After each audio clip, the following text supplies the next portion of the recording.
Welcome to Soft Hour Library. Tonight's story begins now. Close your eyes and rest. Chapter 15. Household Duties. Love of Work. The Old River Hand. What he does and what he tells you he has done. Skepticism of the new generation. Early boating recollections. Rafting. George does the thing in style. The old boatman. His method. So calm. So full of peace. The beginner. Punting. A sad accident. Pleasures of friendship. Sailing. My first experience. Possible reason why we were not drowned. We woke late the next morning. And, at Harris's earnest desire, partook of a plain breakfast with non-dainties. Then we cleaned up and put everything straight, a continual labor, which was beginning to afford me a pretty clear insight into a question that had often posed me, namely, how a woman with the work of only one house on her hands manages to pass away her time. And, at about 10, set out on what we had determined should be a good day's journey. We agreed that we would pull this morning, as a change from towing, and Harris thought the best arrangement would be that George and I should scull, and he steer. I did not chime in with this idea at all. I said I thought Harris would have been showing a more proper spirit if he had suggested that he and George should work. And let me rest a bit. It seemed to me that I was doing more than my fair share of the work on this trip, and I was beginning to feel strongly on the subject. It always does seem to me that I am doing more work than I should do. It is not that I object to the work. Mind you, I like work. It fascinates me. I can sit and look at it for hours. I love to keep it by me. The idea of getting rid of it nearly breaks my heart. You cannot give me too much work. To accumulate work has almost become a passion with me. My study is so full of it now that there is hardly an inch of room for any more. I shall have to throw out a wing soon. And I am careful of my work. 2. Why, some of the work that I have by me now has been in my possession for years and years, and there isn't a finger mark on it. I take a great pride in my work. I take it down now and then and dust it. No man keeps his work in a better state of preservation than I do. But, though I crave for work, I still like to be fair. I do not ask for more than my proper share, but I get it without asking for it, at least. So it appears to me, and this worries me. George says he does not think I need trouble myself on the subject. He thinks it is only my over-scrupulous nature that makes me fear I am having more than my due, and that, as a matter of fact, I don't have half as much as I ought, but I expect he only says this to comfort me. In a boat, I have always noticed that it is the fixed idea of each member of the crew that he is doing everything.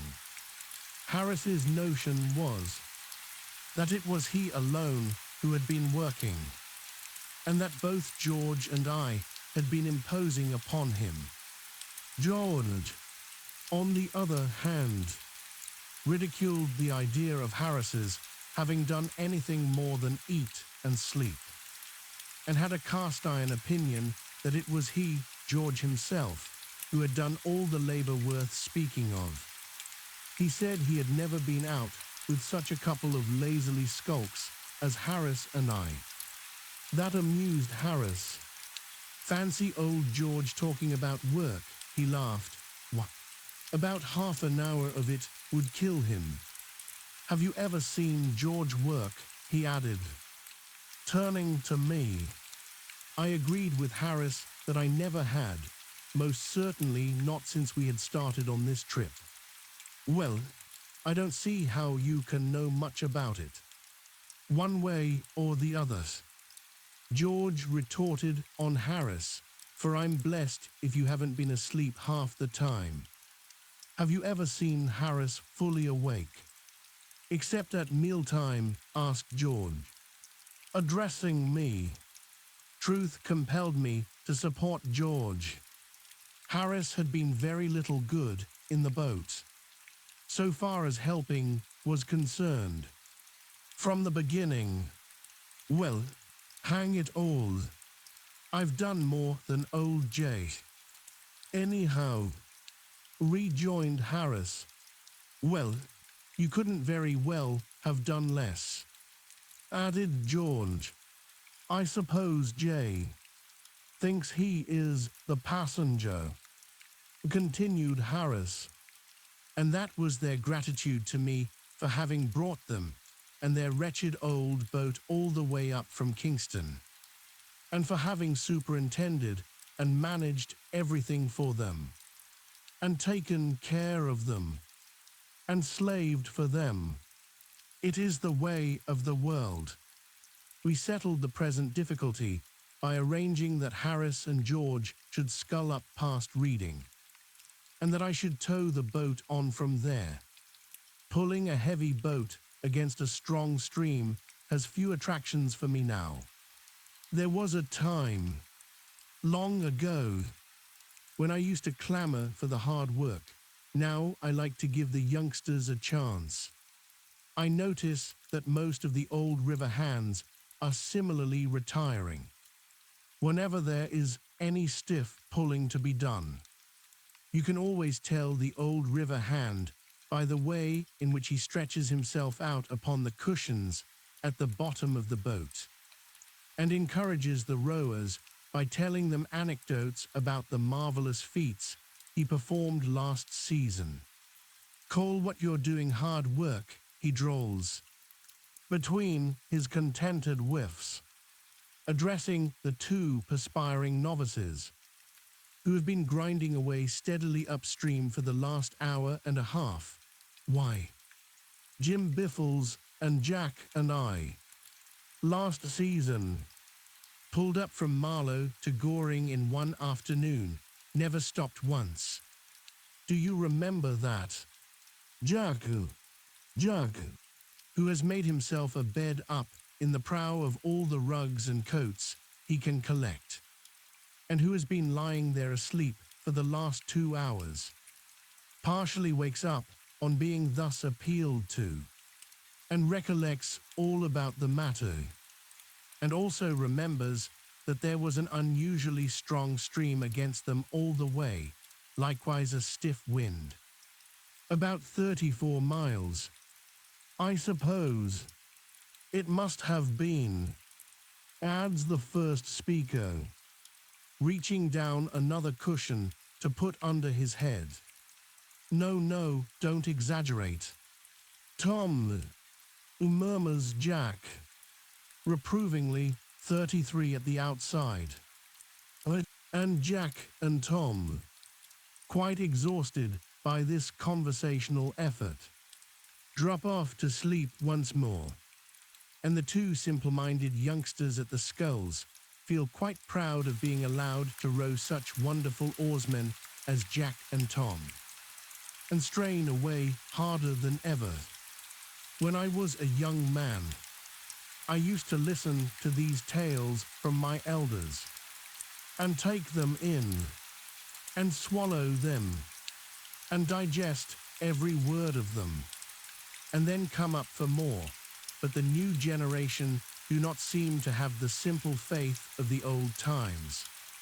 We, George, Harris, and myself took a raw un up with us once last season, and we plied him with the customary stretches about the wonderful things we had done all the way up.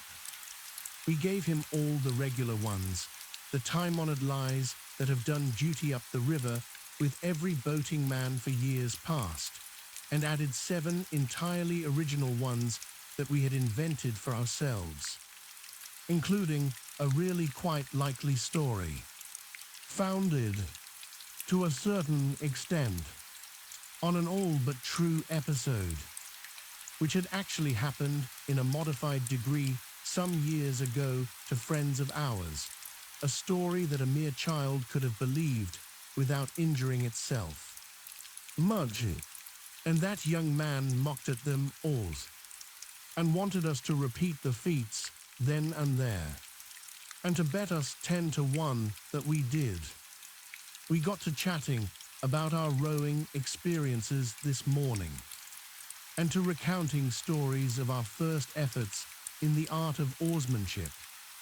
My own earliest boating recollection is of 5 of us contributing threepence each and taking out a curiously constructed craft on the Regent's Park Lake, drying ourselves subsequently in the park keeper's lodge.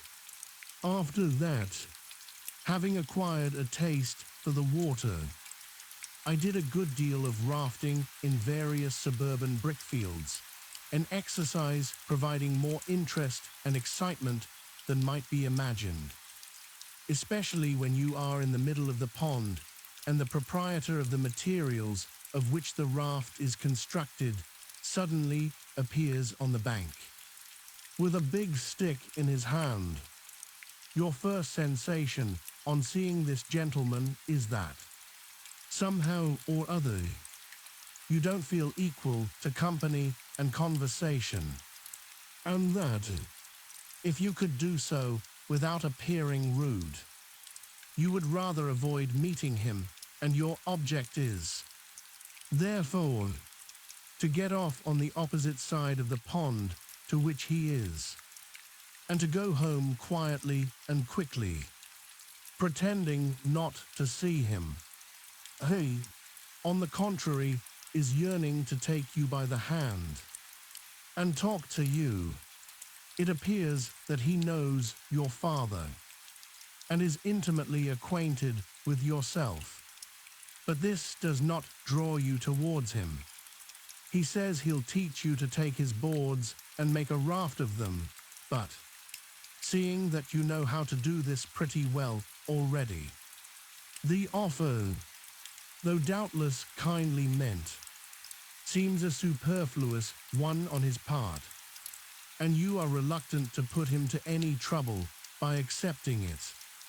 His anxiety to meet you, however, is proof against all your coolness, and the energetic manner in which he dodges up and down the pond so as to be on the spot to greet you when you land is really quite flattering.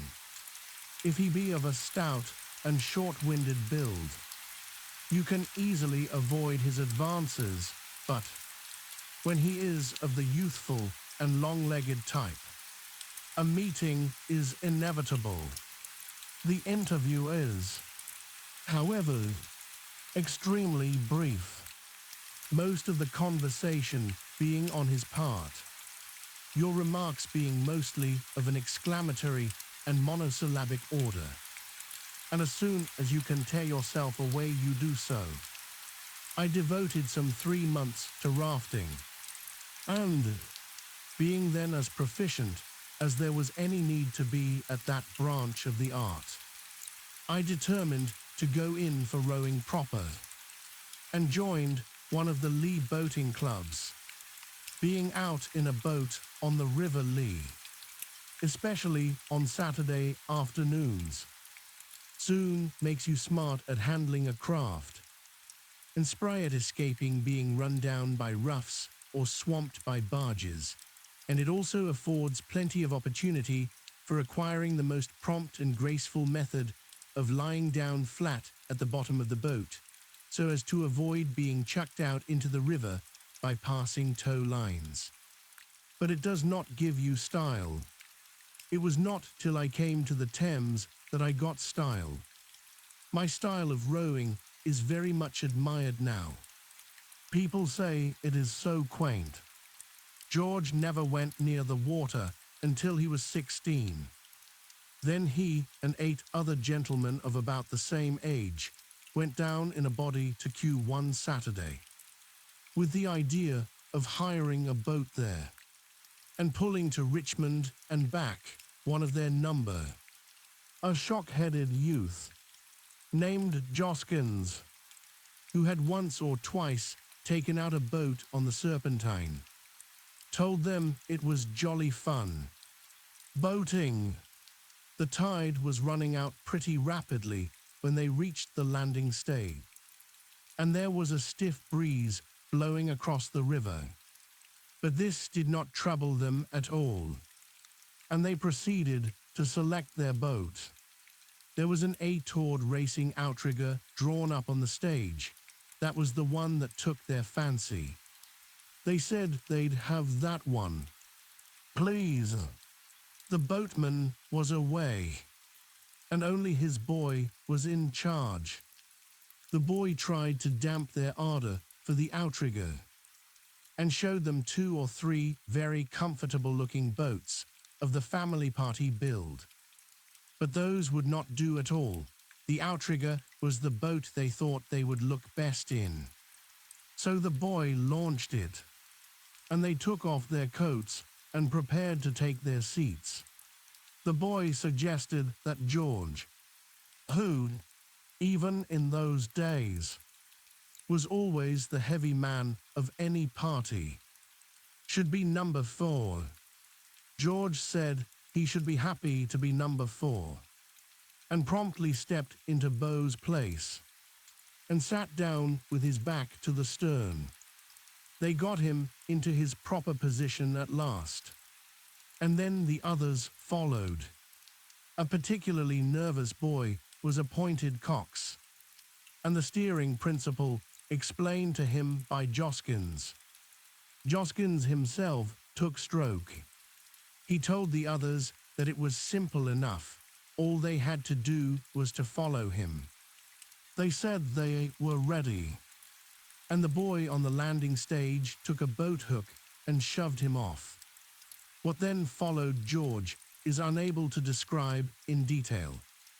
He has a confused recollection of having, immediately on starting, received a violent blow in the small of the back from the butt end of number 5's skull, at the same time that his own seat seemed to disappear from under him by magic, and leave him sitting on the boards.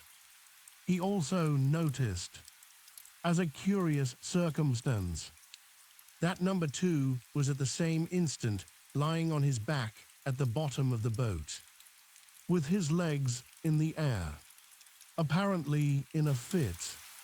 They passed under Kew Bridge, broadside, at the rate of 8 miles an hour, Joskins being the only one who was rowing. George, on recovering his seat, tried to help him, but on dipping his oar into the water, it immediately, to his intense surprise, disappeared under the boat and nearly took him with it, and then Cox threw both rudder lines overboard and burst into tears. How they got back George never knew, but it took them just 40 minutes.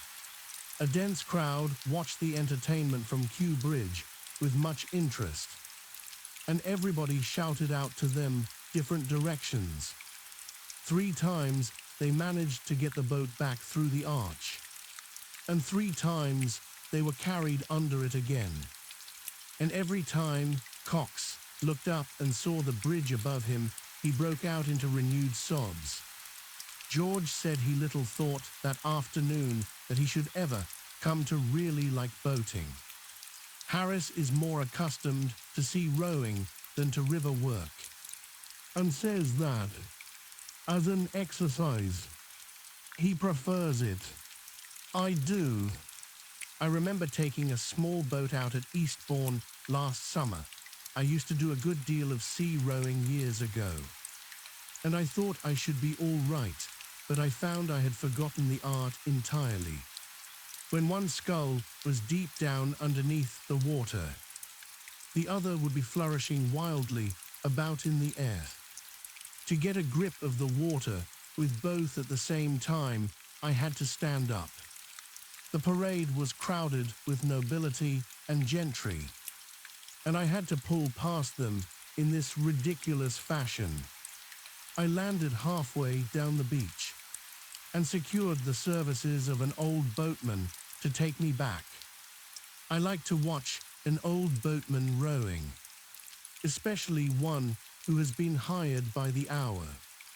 There is something so beautifully calm and restful about his method. It is so free from that fretful haste, that vehement striving, that is every day becoming more and more the bane of 19th century life. He is not forever straining himself to pass all the other boats. If another boat overtakes him and passes him, it does not annoy him, as a matter of fact. They all do overtake him and pass him, all those that are going his way. This would trouble and irritate some people. The sublime equanimity of the hired boatman under the ordeal affords us a beautiful lesson against ambition and uppishness. Plain practical rowing of the get the boat along order is not a very difficult art to acquire, but it takes a good deal of practice before a man feels comfortable. When rowing past girls, it is the time that worries a youngster. It's jolly funny, he says, as for the 20th time, within 5 minutes, he disentangles his sculls from yours. I can get on all right when I'm by myself.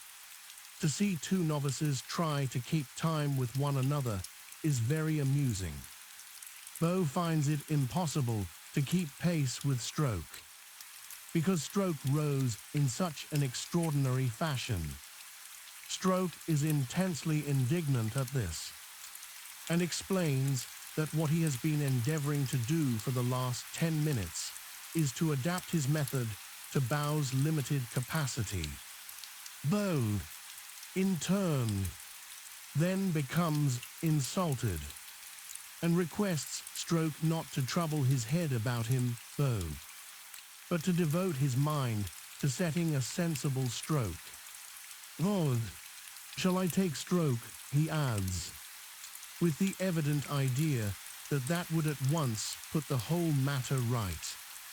They splash along for another 100 yards with still moderate success, and then the whole secret of their trouble bursts upon Stroke like a flash of inspiration.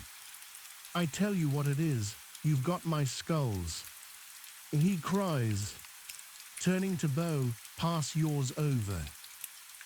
"Well, do you know, I've been wondering how it was I couldn't get on with these," answers Bow, quite brightening up, and most willingly assisting in the exchange. "Now we shall be all right." But they are not even then.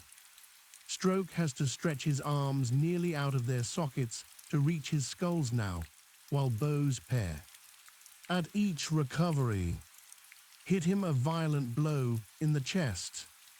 So they change back again, and come to the conclusion that the man has given them the wrong set altogether, and over their mutual abuse of this man, they become quite friendly and sympathetic. George said he had often longed to take to punting for a change. Punting is not as easy as it looks. As in rowing, you soon learn how to get along and handle the craft, but it takes long practice before you can do this with dignity and without getting the water all up your sleeve. One young man I knew had a very sad accident happen to him the first time he went punting. He had been getting on so well that he had grown quite cheeky over the business, and was walking up and down the punt, working his pole with a careless grace that was quite fascinating to watch. Up he would march to the head of the punt, plant his pole, and then run along right to the other end, just like an old punter.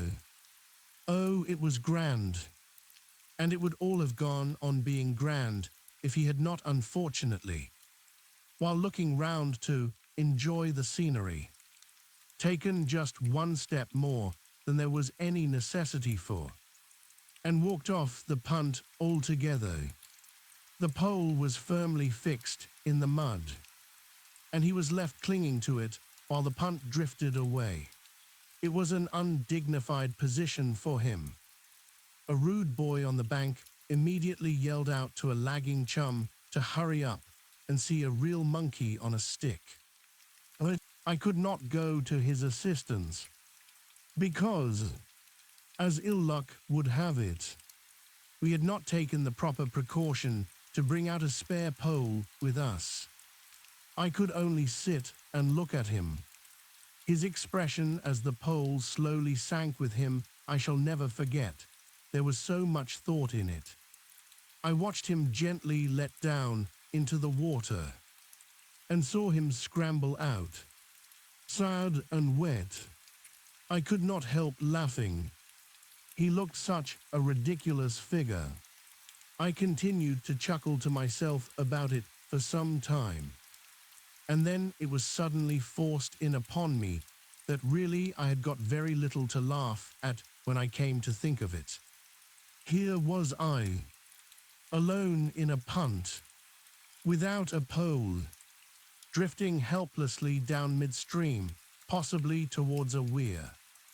I began to feel very indignant with my friend for having stepped overboard and gone off in that way.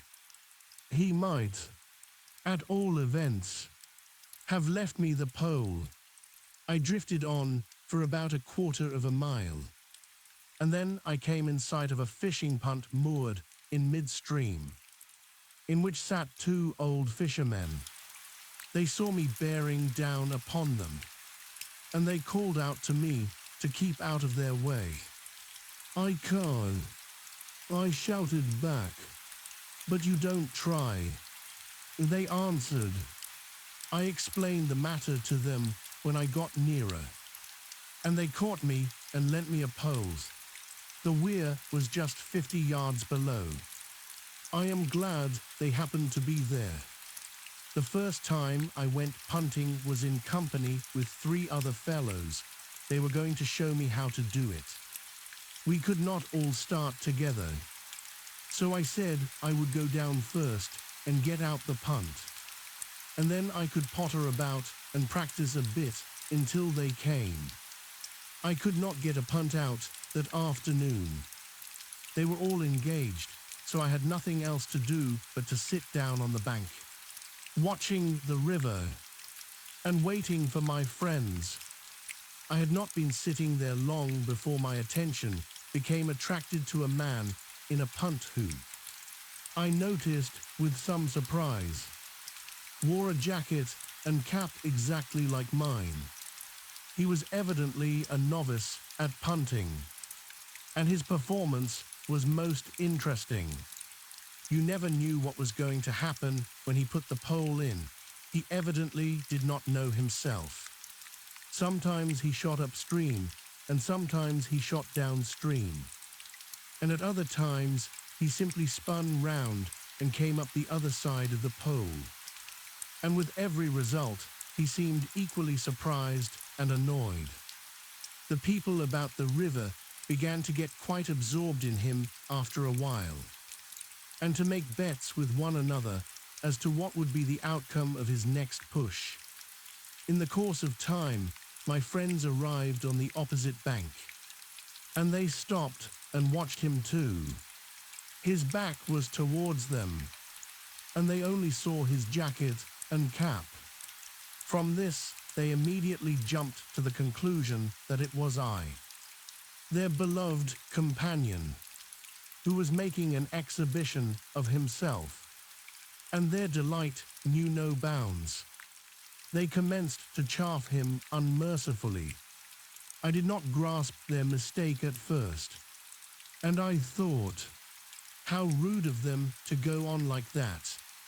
with a perfect stranger. 2. But before I could call out and reprove them, the explanation of the matter occurred to me, and I withdrew behind a tree. Oh, how they enjoyed themselves, ridiculing that young man. For 5 good minutes they stood there, shouting ribaldry at him, deriding him, mocking him, jeering at him. They peppered him with stale jokes. They even made a few new ones and threw at him. They hurled at him all the private family jokes belonging to our set, and which must have been perfectly unintelligible to him. And then, unable to stand their brutal jibes any longer, he turned round on them, and they saw his face. I was glad to notice that they had sufficient decency left in them to look very foolish. They explained to him that they had thought he was someone they knew. They said they hoped he would not deem them capable of so insulting anyone except a personal friend of their own. Of course, their having mistaken him for a friend excused it. I remember Harris telling me once of a bathing experience he had at Boulogne. He was swimming about there near the beach when he felt himself suddenly seized by the neck from behind and forcibly plunged under water. He struggled violently, but whoever had got hold of him seemed to be a perfect Hercules in strength, and all his efforts to escape were unavailing. He had given up kicking and was trying to turn his thoughts upon solemn things. When his captor released him, he regained his feet and looked round for his would-be murderer.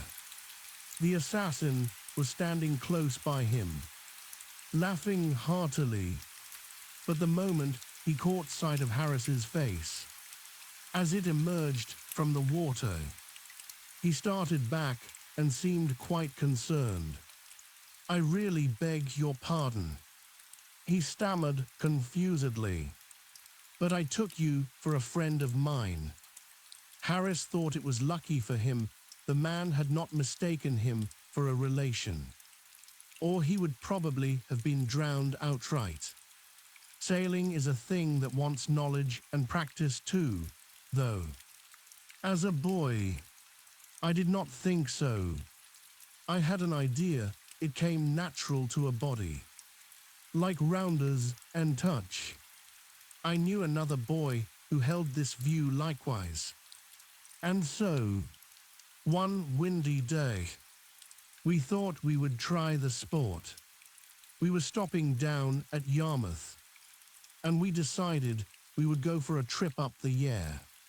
We hired a sailing boat at the yard by the bridge and started off. "It's rather a rough day," said the man to us, as we put off. "Better take in a reef and luff sharp when you get round the bend." We said we would make a point of it, and left him with a cheery good morning, wondering to ourselves how you luffed, and where we were to get a reef from, and what we were to do with it when we had got it. We rowed until we were out of sight of the town, and then, with a wide stretch of water in front of us, and the wind blowing a perfect hurricane across it, we felt that the time had come to commence operations. Hector, I think that was his name, went on pulling while I unrolled the sail.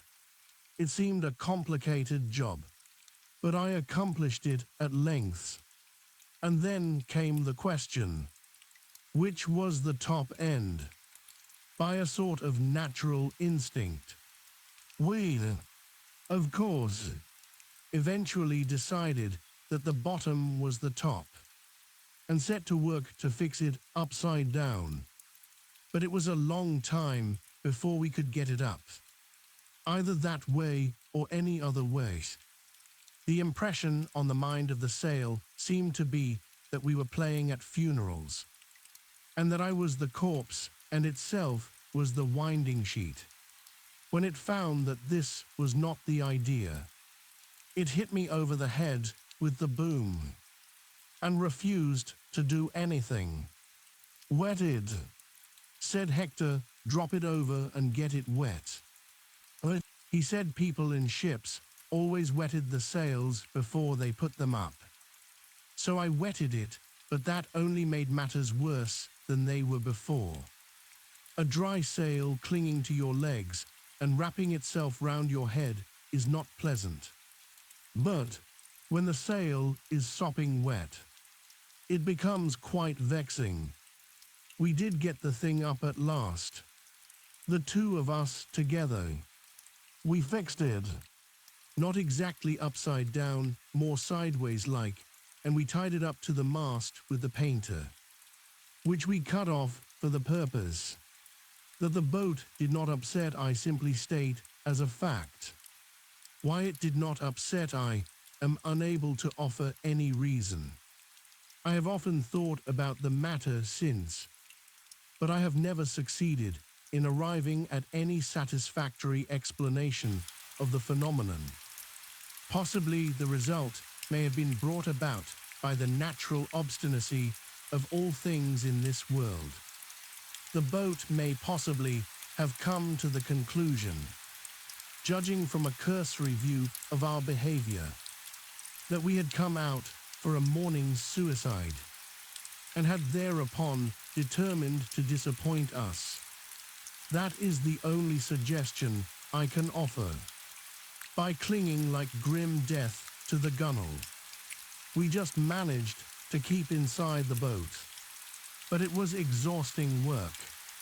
Hector said that pirates and other seafaring people generally lashed the rudder to something or other, and hauled in the main top jib during severe squalls, and thought we ought to try to do something of the kind, but I was for letting her have her head to the wind, as my advice was by far the easiest to follow. We ended by adopting it, and contrived to embrace the gunwale and give her her head. The boat travelled upstream for about a mile at a pace I have never sailed it since, and don't want to again. Then, at a bend, she heeled over till half her sail was under water. Then she righted herself by a miracle and flew for a long low bank of soft mud. That mud bank saved us. The boat ploughed its way into the middle of it and then stuck. Finding that we were once more able to move according to our ideas, instead of being pitched and thrown about like peas in a bladder. We crept forward and cut down the sail. We had had enough sailing. We did not want to overdo the thing and get a surfeit of it. We had had a sail, a good all-round exciting, interesting sail, and now we thought we would have a row. Just for a change like. We took the sculls and tried to push the boat off the mud. And, in doing so, we broke one of the sculls. After that we proceeded with great caution. But they were a wretched old pair, and the second one cracked almost easier than the first, and left us helpless. The mud stretched out for about 100 yards in front of us, and behind us was the water. The only thing to be done was to sit and wait until someone came by. It was not the sort of day to attract people out on the river, and it was 3 hours before a soul came in sight. It was an old fisherman who, with immense difficulty, at last rescued us, and we were towed back in an ignominious fashion to the boatyard. What between tipping the man who had brought us home, and paying for the broken sculls, and for having been out 4 hours and a half, it cost us a pretty considerable number of weeks' pocket money. That sailed, but we learned experience. and they say that is always cheap at any price. Chapter 16. Reading. We are towed by steam launch. Irritating behavior of small boats. How they get in the way of steam launches. George and Harris again shirk their work. Rather a hackneyed story. Streetly and goring. We came in sight of Reading about 11. The river is dirty and dismal here. One does not linger in the neighborhood of Reading. The town itself is a famous old place, dating from the dim days of King Ethelred, when the Danes anchored their warships in the Kennet, and started from Reading to ravage all the land of Wessex, and here Ethelred and his brother Alfred fought and defeated them. Ethelred doing the praying and Alfred the fighting. In later years, Reading seems to have been regarded as a handy place to run down to, when matters were becoming unpleasant in London. Parliament generally rushed off to Reading whenever there was a plague on at Westminster, and in 1625, the law followed suit, and all the courts were held at Reading. It must have been worth while having a mere ordinary plague now and then in London to get rid of both the lawyers and the Parliament. During the parliamentary struggle, Reading was besieged by the Earl of Essex, and a quarter of a century later, the Prince of Orange routed King James's troops there. Henry I lies buried at Reading, in the Benedictine Abbey founded by him there, the ruins of which may still be seen, and in this same abbey, Great John of Gaunt was married to the Lady Blanche. At Reading Lock we came up with a steam launch, belonging to some friends of mine, and they towed us up to within about a mile of Streatley. It is very delightful being towed up by a launch. I prefer it myself to rowing. The run would have been more delightful still, if it had not been for a lot of wretched small boats that were continually getting in the way of our launch, and to avoid running down which, we had to be continually easing and stopping. It is really most annoying, the manner in which these rowing boats get in the way of one's launch up the river. Something ought to done to stop it, and they are so confoundedly impertinent. 2. Over it. You can whistle till you nearly burst your boiler before they will trouble themselves to hurry. I would have one or two of them run down now and then, if I had my way, just to teach them all a lesson. The river becomes very lovely from a little above Reading. The railway rather spoils it near Tilehurst, but from Maypleagerum up to Streatley it is glorious. A little above Maypleagerum lock you pass Hardwick House, where Charles I played bowls, the neighbourhood of Pangbourne, where the quaint little Swan Inn stands, must be as familiar to the habitues of the art exhibitions as it is to its own inhabitants. My friends launch cast us loose just below the grotto, and then Harris wanted to make out that it was my turn to pull. This seemed to me most unreasonable. It had been arranged in the morning that I should bring the boat up to 3 miles above Reading.